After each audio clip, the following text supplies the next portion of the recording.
বলে বেদাত, অথচ নবীর যুগে এটার প্রচলন ছিল। মনে রাখতে হবে, কালেমার অর্ধেক হচ্ছে লা ইলাহা ইল্লাল্লাহ, কালেমার আর অর্ধেক বাকি, অর্ধেক হচ্ছে মুহাম্মদুর রাসূলুল্লাহ সাল্লাল্লাহু আলাইহি ওয়াসাল্লাম। কথা কোন কেন ঠিক কি না? এবার দেখেন আমাদের পদ্ধতি, নবীন পদ্ধতি, সাহাবীদের পদ্ধতি। আজ থেকে 1100 বছর আগের ইমাম, তার নাম ইমাম ইবনু আদি রহমাতুল্লাহ আলাইহি। তার একটা কিতাব আছে আল কামিল ফি দুআফা ওয়া রিজাল। সেই কিতাবের 5 নম্বর খণ্ড 487 পৃষ্ঠা 1187 নম্বর জীবনীতে উল্লেখ করছেন হযরত আব্দুল্লাহ ইবনে ওমর বলছেন ক্বালা, আওয়াজ করেন না, মাশাআল্লাহ বলতে সবটা আওয়াজ করেন না। মনোযোগ, আমাদের লাশ নিয়ে যাওয়ার সময় কি বলতে হবে দেখেন।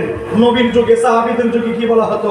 হযরত আব্দুল্লাহ ইবনে ওমর বলেন ক্বালা, আব্দুল্লাহ ইবনে ওমর কে? হযরত ওমরের শাহজাদা, নবীর 7 জন প্রথম সারি মুস্তাহিদের একজন। ক্বালা, তিনি বলতেছেন লাম ইয়াকুন ইয়াসমাউ মিন রাসূল